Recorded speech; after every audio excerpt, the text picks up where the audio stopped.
houve um sentimento lá dos paulistas de quê? De revanchismo, de revanchista, de constitucionalista, de separatismo.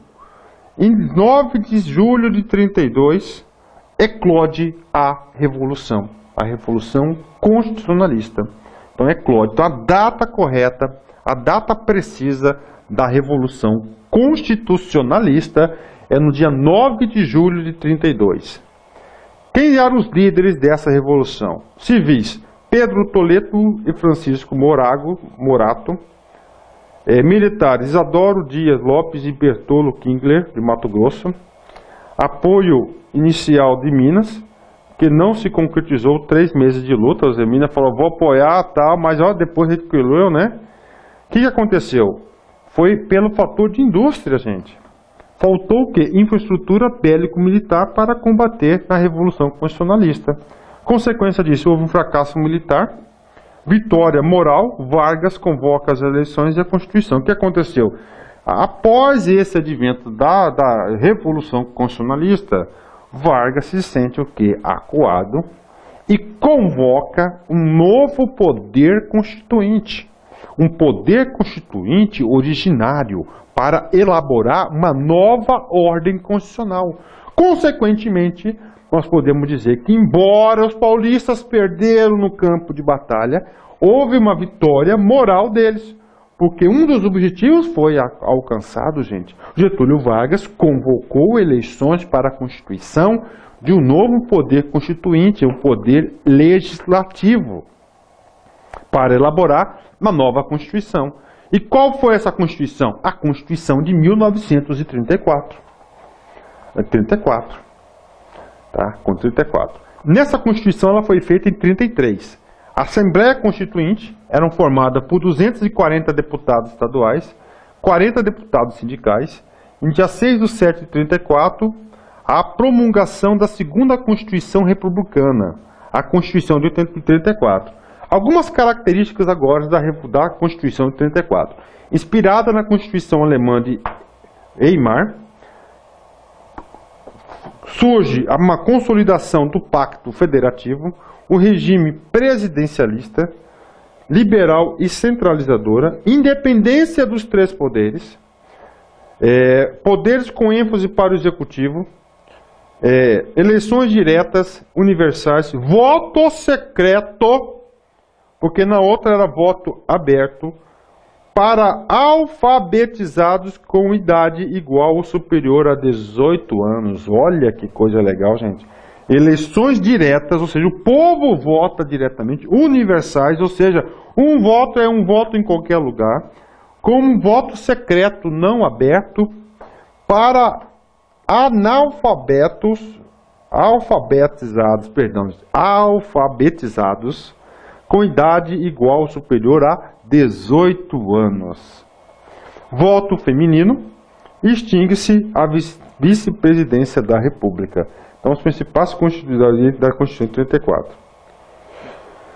Deputados classistas, representantes dos sindicatos eleitos diretamente. Olha aí, medida populista, gente. Divisão entre Câmara, 4 anos, e Senado, 8 anos. Número proporcional ao número de habitantes do Estado. Cria a Justiça do Trabalho, essa Constituição. Integração de 2% sobre as empresas existentes ao país. Imigração de 2% das nacionalidades existentes, ou seja, potencializa o quê? A imigração de estrangeiros para trabalhar no Brasil, propriedade nacional do subsolo, medidas nacionalistas estatizantes, ensino primário obrigatório e gratuito. Olha o Estado distribuindo renda aqui, de 4 anos, criação do mandado de segurança, o remédio constitucional, incorporação da legislação trabalhista. Em dia 7 de setembro de 34, Getúlio Vargas ganha a eleição indireta contra Borges de Medeiros. Início do governo constitucional. Pronto. Então, nós tivemos o governo provisório. A Revolução de 32 provocou o quê? Que ele chamasse o poder constituinte e fizesse uma nova ordem constitucional. Ele se candidata e vence agora o governo vence a eleição de Borges Medeiros. Então Getúlio Vargas começa agora o segundo ciclo de seu período, chamado governo constitucional. Por que governo constitucional? Porque ele foi eleito com base em uma Constituição que foi promulgada. Surge agora o segundo período de Getúlio Vargas, chamado governo constitucional, que vai de 1934 a 1936. Crianças, prestem atenção, 34 a 36, não era para ser 34 a 38, 4 anos? Sim, só que em 37, o Getúlio Vargas, ele teria que deixar o governo, ele não quis deixar o governo e vai impor o quê? O Estado novo, o Estado ditatorial, ele vai ser um autocrático que vai para o terceiro estágio do seu governo. Mas vamos falar primeiro sobre o governo constitucional. Então, no dia 7/7/34, Vargas é eleito presidente de forma indireta. Indireta significa que não é diretamente pelo povo, gente. Então, você tem eleições diretas e eleições indiretas. Diretas, o que acontece hoje? Nós não votamos diretamente para presidente? Sim. Então, são eleições diretas. Então, os representantes são eleitos diretamente para quem é o dono do poder. O poder emana do povo. Então, o poder pertence ao povo. Pertence ao povo. Indireta significa que representantes eleitos indiretamente pelo povo. No caso, o Congresso Nacional. Ainda, nesse período, nós temos uma crise econômica fruto lá de 29 ainda. Aumento do desemprego, diminuição dos salários, miséria, fome, conflitos sociais. Lutas políticas internacionais vão repercutir no Brasil. Gente, lá na crise, nesse período, lá na Europa, depois da Segunda Guerra Mundial, não tem lá o movimento nazista, fascista, comunista? No Brasil também nós vamos ter o quê? Reflexo dessas políticas internacionais. Fascismo e nazismo versus o quê? O comunismo. Clima político de polarização ideológica. Ou você era fascista, ou nazista, ou você era comunista. Então você vai polarizar uma ideologia. E essa polarização, de fato, aconteceu no Brasil. Nós tínhamos aqui a Ação Integradora Brasileira, AIB, que ela vai ser extrema-direita, que ela é fascista. Depois eu volto. E o outro lado do polo, a Aliança Nacional Libertadora, ANL. É um movimento de esquerda liderada por quem? Luiz Carlos Prestes. Vamos falar as principais características da ação integralista brasileira. Gente, a ação integralista brasileira são dos fascistas, não é isso? Movimento de extrema direita, Estado corporativo, governo ditatorial, não democrático, nacionalismo exagerado, lema Deus, Pátria e Família, camisas verdes, chamados Anauê, uma política anticomunista. Lógico, gente, se você é movimento de extrema-direita, liberal, você tem que ser o quê? Anticomunista. As duas coisas são opostas. Altas camadas sociais, alto clero, cúpula militar, parte das camadas médias, descontente com as oligarquias. Ou seja, a nata tinha o quê? Ideais da Ação Integralista Brasileira, ANB. Quem que era o grande líder disso? Plínio Salgado, onde ele fez um manifesto à nação brasileira. E a Aliança Nacional Libertadora, ANL, movimento de esquerda. Se o outro era de direita, esse aqui tem que ser de esquerda. Ele é polarizado, lados opostos, né? Terceiro Internacional, comunismo soviético, né? Com base no comunismo soviético, teve uma revolução lá em 17. Partido Comunista Brasileiro, democracia, contra governos totalitários, governo popular, anti-imperialismo, pregava nacionalização de empresas estrangeiras que foram instaladas no Brasil na época de Getúlio Vargas, primeiro mandato, proteção a pequenos e médios proprietários, antifascismo, odiavam os fascistas e teve grande adesão popular, 1.600 núcleos e mais de 400 mil filiados ao Partido Comunista Brasileiro. E o grande líder, Luiz Carlos Prestes. Cara, Getúlio Vargas tinha tendência de quê? Lados fascistas, a Ação Integradora Brasileira, não da Aliança Libertadora Nacional. Então, é o seguinte, consequentemente, Getúlio Vargas o quê? Combateu a intentona comunista, o movimento lá da liberdade, a Aliança Libertadora Nacional, de Luiz Carlos Prestes. Lembra do estado da Olga, gente? Que fizeram com a Olga, né? Lembra dela? Que Getúlio Vargas entregou a Olga para quem? Para os nazistas, gestante, e acabou morrendo em um campo de concentração nazista. Aí a Olga, né? Teve uma novela da Globo, olha, muito chocante. Reação contra a Frente Popular, ou seja, o governo, Getúlio Vargas, tem uma ação de governo contra esse pessoal. Lei de Segurança Nacional, no dia 11/7/35, o fechamento da Aliança ANL, Aliança Nacional Libertadora, e a prisão dos líderes de repressão policial.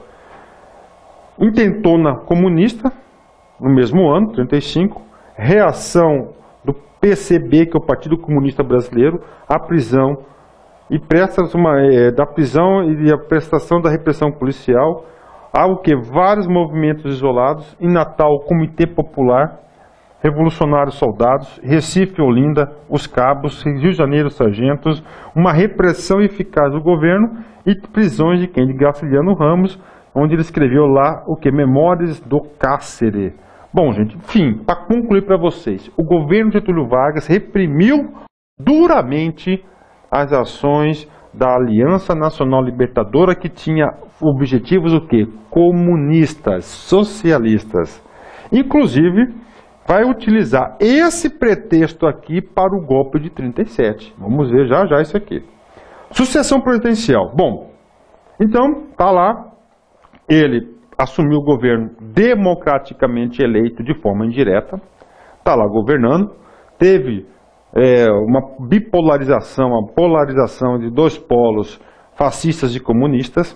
Ele repreende os comunistas, tá certo? E chega em 37 no momento do quê? De eleições presidenciais. Eleições presidenciais para quê? Para substituir o cargo dele. Quem eram os candidatos? Quem que Getúlio Vargas apoiava? Plínio Salgado, lá um fascista, não é isso? Lembra? Apoiado pela IB. Vargas apoia... quem que eram os candidatos? Plínio Salgado, José Américo, não é isso? José Américo. Getúlio Vargas apoia quem? José Américo. Mas ele quer o quê? Continuar no poder. Quem são os candidatos? Armando Salles de Oliveira, representante das oligarquias paulistas e mineira e parte de outros estados. Armando Salles de Oliveira. José Américo de Almeida, setores do Rio Grande do Sul, alguns paulistas, governo de Minas e a maioria das oligarquias nordestinas. Então tínhamos o quê? Armando Salles, José Américo de Almeida e Plínio Salgado, que era o representante apoiado pela Ação Integralista Brasileira dos Fascistas. Vargas vem apoiar esse sujeito aqui, ó, José Américo. Então tínhamos quem que era candidato a 37? Armando Salles de Oliveira, José Américo de Almeida e Plínio Salgado. Percebam, gente, que tem claramente, cada um deles representa uma representação política do momento. Vargas vem apoiar quem? José Américo. Mas, no fundo, ele quer continuar no poder. Ele quer continuar, não quer entregar o bastão para o próximo presidente. E aí, qual foi o instrumento que ele utilizou? Está aqui, golpe. Golpe. Ele vai instituir quem? Vai instituir agora o tal do Estado Novo. Mas para todo golpe, você tem que ter o exército do seu lado. Sem o exército do seu lado, o seu golpe, ele tem vida curta. E como ele era o presidente já há 7 anos, ele o quê? Ele conseguiu o apoio dos militares, nas figuras do general Góes Monteiro e Eurico Gaspar Dutra.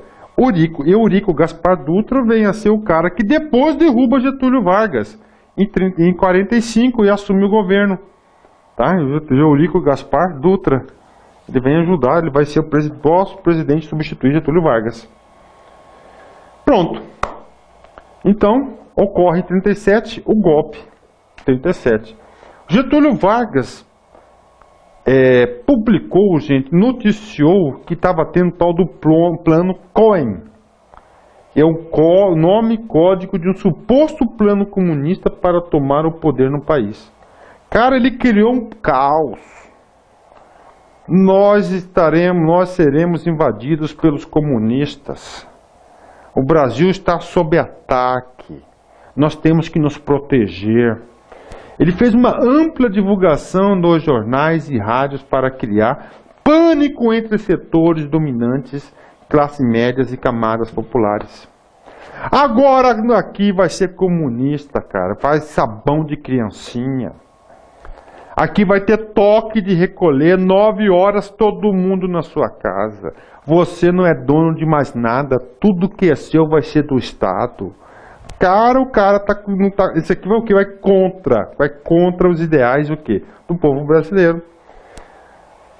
Congresso decreta estado de guerra. Poderes e delega ao presidente Getúlio Vargas poderes ditatoriais para o presidente. E ele faz o quê? Intervenção nos estados. Pronto. Ele vende a ideia que a única solução é o continuismo de Vargas, aparece como salvação nacional. E aí ele está lá pronto para atender o povo brasileiro. O que ele faz? Ele institui o Estado Novo. Ele faz o golpe de Estado. Ele fecha o Congresso no dia 10 de novembro de 37 e decreta o quê? O golpe do Estado. Aqui, ó. Na Câmara, mensagem pedindo a decretação do estado de guerra, os noticiários da época. Pronto. Acabou o quê? O segundo período de Getúlio Vargas e agora surge o terceiro período de Getúlio Vargas, que é o período na qual agora ele é o ditador máximo do Brasil.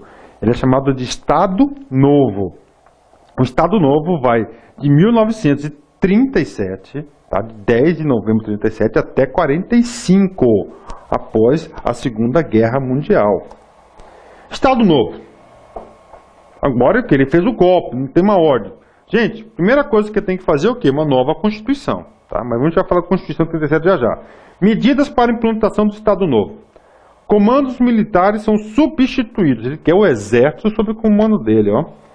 Governos estaduais interventores.